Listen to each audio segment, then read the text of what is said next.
kita bersukacita, memuji Tuhan karena Tuhan Yesus baik, telah menolong kita sehingga hari ini kita bisa ibadah sekolah minggu kembali, yang walaupun di rumah kita masing-masing. Hari ini Ibu bersama dengan teman kita, Gwyneth. Mari, Net. Yeay. Hari ini Ibu bersama dengan Gwyneth mengajak adik-adik semua, teman-teman semua bersukacita memuji Tuhan. Kita akan berdoa dulu ya, buka ibadah sekolah minggu kita hari ini. Semuanya lipat tangan, tunduk kepala, kita berdoa. Tuhan Yesus yang baik, terima kasih. Kami sungguh mengucap syukur pada hari ini karena Tuhan sangat baik buat kami, telah menolong, memberkati, menjaga kami satu minggu yang sudah lewat. Sehingga hari ini Tuhan kami boleh kembali beribadah di sekolah minggu, memuji dan memuliakan nama Tuhan. Tolong kami supaya kami bisa dengan sukacita memuji Tuhan, bisa duduk tenang mendengar firman Tuhan dalam ibadah sekolah minggu hari ini. Di dalam nama Tuhan Yesus kami berdoa. Amin. Ya, puji Tuhan. Kita menaikkan pujian. Selamat pagi Tuhan. Tak lupa terima kasih. Kita menaikkan pujian kita bersama memuji Tuhan. Ikuti gerakan Inet ya. Selamat pagi Tuhan. Tak lupa terima kasih.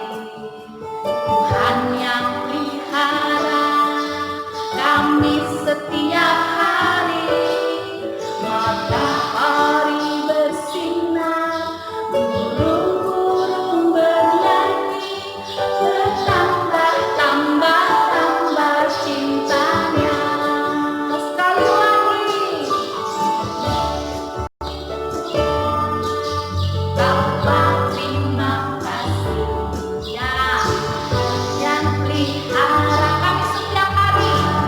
Setiap hari matahari bersinar, burung-burung bernyanyi, bertambah-tambah cintanya. Sekali lagi selamat pagi Tuhan.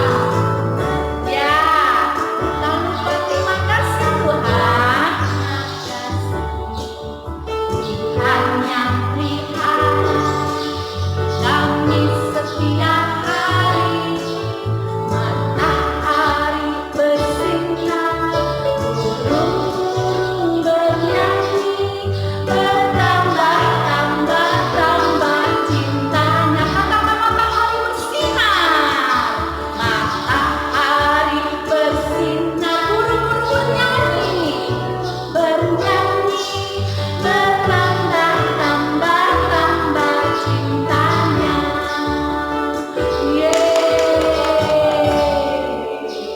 Adik-adik, bosan nggak di rumah? Bosan nggak setiap hari di rumah? Mau ke gereja bertemu teman-teman atau mau jalan-jalan gitu ya? Bosan nggak ya? Kemarin waktu Ibu bertemu dengan adik Evan, teman kita Evan bilang begini sama Ibu guru. Ibu, kalau Evan keluar rumah pergi ke rumah Kak Amo, Evan harus pakai masker. Dia bilang seperti itu. Evan harus pakai masker. Terus Ibu tanya, kenapa Evan harus pakai masker?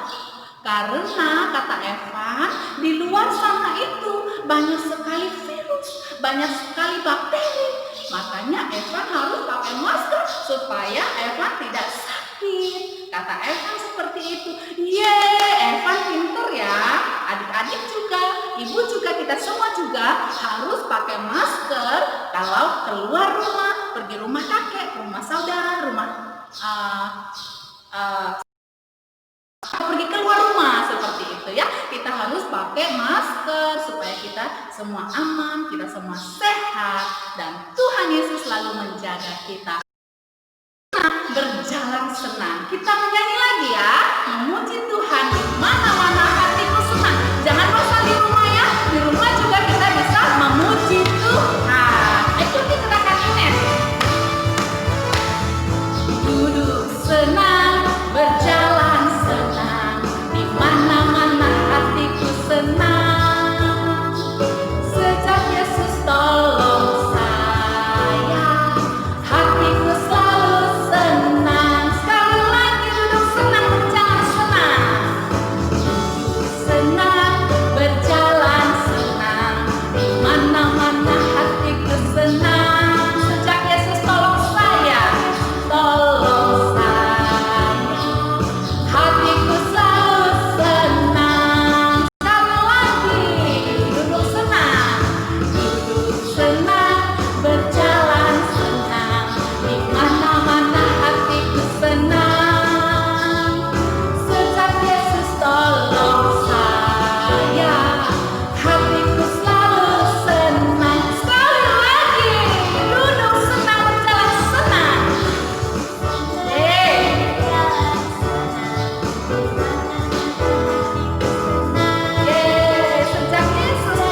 senang di rumah, dimanapun kita selalu senang. Oke adik-adik, silakan duduk. Kita akan mendengarkan firman Tuhan.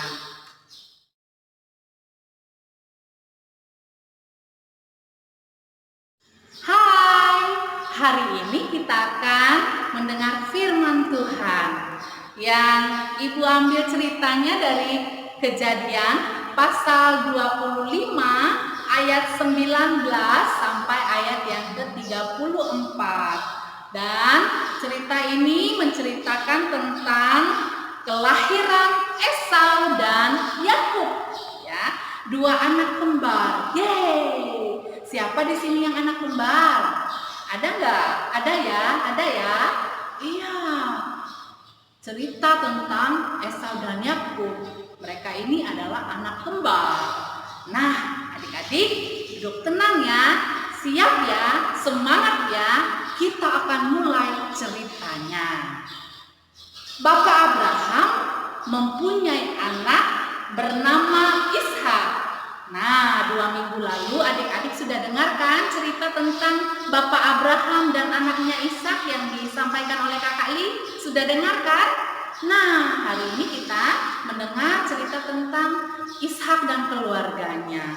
Nah, Ishak, anaknya Abraham, ketika sudah tumbuh menjadi besar dan berusia 40 tahun, dia menikah dengan seorang perempuan bernama Ribka.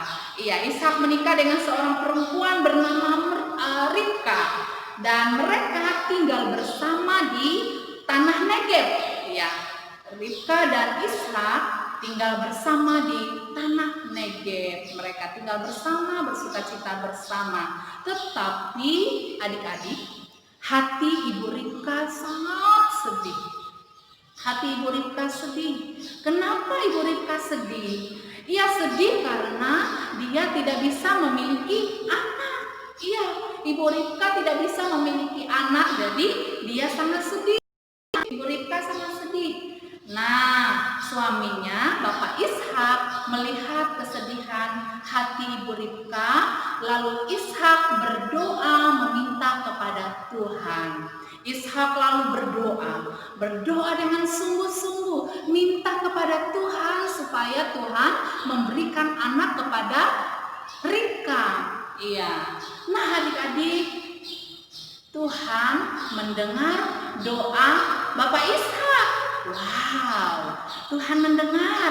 Lalu Tuhan memberikan anak kepada Ribka dan Ishak. Wow, anak kembar ya, yang Tuhan berikan kepada Ishak dan Ribka. Nah, adik-adik, Tuhan memberikan anak kembar 2 ya, kepada Ishak dan Ribka. Nah, anak kembar ini di dalam perut Ribka, mereka saling bertolak ya, saling tendang satu dengan yang lain gitu ya. Saling dorong ya, di dalam perut Ribka. Mereka saling dorong, saling tendang, saling tolak seperti itu. Sehingga Ribka pun sangat terganggu, merasa sakit mungkin dalam perutnya, dan dia menjadi sedih lagi ya dia ya. Kenapa anak yang di dalam perut saya ini mereka tidak akur ya? Kenapa mereka saling tendang ya? Dia sedih lagi ya. Nah, adik-adik, tiba waktunya untuk anak ini keluar, bayi ini keluar. Lalu lahirlah bayi yang pertama, keluarlah bayi yang pertama, dan kulitnya berbulu, semua kulitnya, badannya berbulu kemerah-merahan. Lalu dia diberi nama Esau. Karena kulitnya berbulu, dia diberi nama Esau yang artinya berbulu. Lalu kemudian lahir bayi yang kedua, si adik, dan adiknya ini lahir memegang tumit kakaknya Esau yang diberi nama Esau tadi. Si adik lahir, yang kedua lahir, keluar, dia memegang tumit kakaknya. Dia diberi nama Yakub. Ya, diberi nama Yakub. Nah, adik-adik, kedua anak kembar ini bertumbuh dewasa, bertumbuh besar. Nah, si Esau, si abang atau si kakak atau si sulung, dia memiliki hobi berburu. Dia senang tinggal di padang, dia suka berburu dan dia suka berburu binatang untuk dimasak enak dan menjadi makanan seperti itu. Ayahnya Ishak sangat sayang kepada Esau karena Bapak Ishak suka makan daging hasil buruan daripada Esau. Lalu si Yakub tadi dia lebih pendiam, dia lebih senang tinggal di kemah, tinggal di rumah dan dia senang memasak. Ibunya lebih kasih kepada Yakub. Nah, adik-adik, suatu hari Esau pulang dari padang, dari berburu dalam keadaan letih, dalam keadaan capek, haus dan lapar. Esau pulang dari padang, sampai di rumah melihat Yakub sedang buat sesuatu. Yakub sedang masak, ya. Apa yang Yakub masak itu ya? Warnanya merah-merah, harum lagi, gitu ya. Lalu Esau pun menjadi lapar ketika mencium aroma yang dimasak oleh adiknya Yakub. Lalu Esau pun meminta kepada Yakub, "Yakub, adikku, berikanlah yang merah-merah itu yang kamu masak itu untuk saya makan, untuk saya cicipi." Nah, adik-adik, apa yang terjadi? Yakub mau memberikan nggak sama kakaknya? Iya, dia mau berikan, tapi ada satu syaratnya. Yakub bilang sama Esau, "Iya, saya boleh berikan, tapi ada satu syarat. Kamu harus menjual hak kesulunganmu kepadaku dengan makanan ini." Apa makanan itu ya? Semangkok sup kacang merah. Nah, adik-adik, lalu apa yang terjadi? Esau karena sangat lapar, ia nggak peduli, ia meremehkan hak kesulungannya, dia menganggap enteng hak kakaknya sebagai kakak, haknya sebagai kakak, haknya sebagai anak sulung. Lalu dia mau menerima tawaran Yakub tadi untuk mendapatkan semangkok sup kacang merah dengan memberikan hak kesulungannya. Dibeli oleh Yakub dengan semangkok sup kacang merah itu. Lalu Yakub memberikan kepada Esau kakaknya roti dan semangkok sup kacang merah itu. Lalu Esau memakannya. Dia makan dengan lahap karena dia sedang lapar ya adik-adik ya. Dia makan, lalu habis selesai makan, dia pun pergi. Esau pun pergi.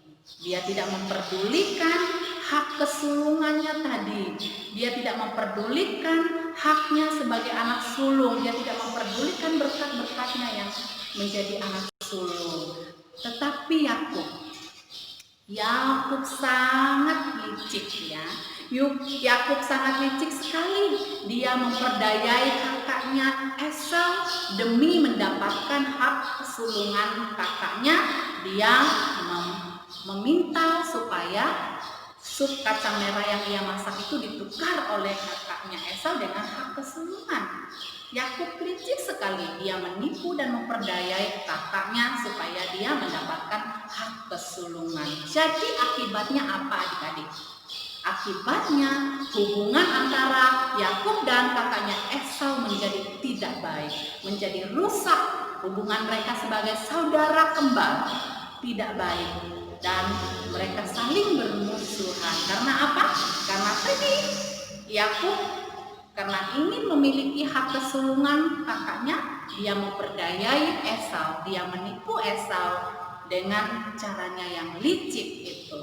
Nah adik-adik, untuk mendapatkan sesuatu yang baik, jangan menipu, jangan memperdayai orang lain demi mendapatkan sesuatu yang baik. Karena menipu itu adalah dosa. Menipu atau berdusta atau memperdayai itu adalah dosa. Karena dosa ada akibatnya. Dosa ada akibatnya.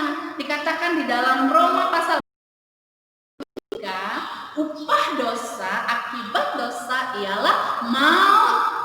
Nah, para ya adik-adik ya, akibat dosa ialah maut. Jadi untuk menipu, berdusta itu adalah dosa. Jadi Tuhan tidak suka anak-anaknya berdusta, menipu, ya. Jadi Tuhan mau supaya kita menjadi anak-anaknya yang taat, anak-anaknya yang hidup baik, memuliakan Tuhan. Tidak boleh bohong, tidak boleh berdusta, tidak boleh menipu untuk mendapatkan sesuatu yang baik, karena itu adalah dosa. Ya, oke, itulah firman Tuhan buat kita hari ini. Jangan berdusta, jangan menipu untuk mendapatkan sesuatu yang baik, karena itu dosa dan upah dosa ialah maut. Oke, kita akan membaca ayat emas kita pada hari ini dari Mazmur nomor 120 ayat 2. Mazmur nomor 120 ayat 2. Kita akan membacanya dengan gerakannya. Ikuti gerakan Ibu ya, kita akan membacanya dengan gerakan dan ikuti gerakan Ibu di sini. Oh, pakai teman juga ya, boleh? Ayo lihat sini nih. Kita akan memberikan gerakan hafalan ayat emas kita hari ini kepada adik-adik, teman-teman di rumah. Ayo berdiri semua yuk. Kita akan membacanya, menghafalnya bersama. Ayo yang di rumah berdiri ya. Mazmur nomor 120 ayat 2 ya. Oke, Ibu taruh dulu Alkitabnya ya. Oke. Mazmur nomor 120 ayat 2. Ya, kita hafal bersama ya. Oke, kita baca dulu supaya adik-adik di rumah bisa menghafal bersama. Ya Tuhan, lepaskanlah aku daripada bibir dusta, daripada lidah penipu. Ya Tuhan, lepaskanlah aku daripada bibir dusta, daripada lidah penipu. Oke, kita pakai gerakannya ya. Oke. Mulai, siap. Berdiri ya. Oke, siap ya. Mazmur 120 ayat 2. 1, 2, 3. Ya Tuhan, lepaskanlah aku daripada bibir dusta, daripada lidah penipu. Sekali lagi, ya Tuhan, lepaskanlah aku daripada bibir dusta, daripada lidah penipu. Yeay. Oke, itulah firman Tuhan buat kita pada hari ini. Yeay. Nah, tadi kita sudah dengar firman Tuhan bahwa bohong itu adalah dosa. Jadi anak-anaknya Tuhan nggak boleh bohong. Oke, kita menyanyi bersama ya sebelum kita tutup ibadah sekolah minggu kita. Kita menyanyi memuji Tuhan dengan pujian bohong-bohong itu dosa. Oke, saya senang jadi anak Tuhan.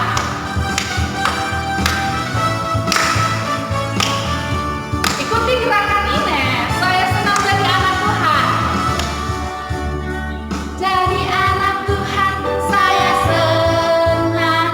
Jadi anak Tuhan, saya senang. Jadi anak Tuhan tak boleh bohong. Saya senang jadi anak Tuhan. Saya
berdoa. Tuhan Yesus, terima kasih karena Tuhan sudah menolong kami bisa duduk dengan baik, bisa bersukacita memuji Tuhan dalam ibadah sekolah minggu hari ini. Kami bersyukur juga karena kami sudah mendengar firman Tuhan. Tolonglah kami supaya kami bisa melakukan firman Tuhan dalam kehidupan kami setiap hari, menjadi anak-anak Tuhan yang baik. Terima kasih Tuhan Yesus, kebaikan-Mu telah menolong memberkati sekolah minggu kami hari ini.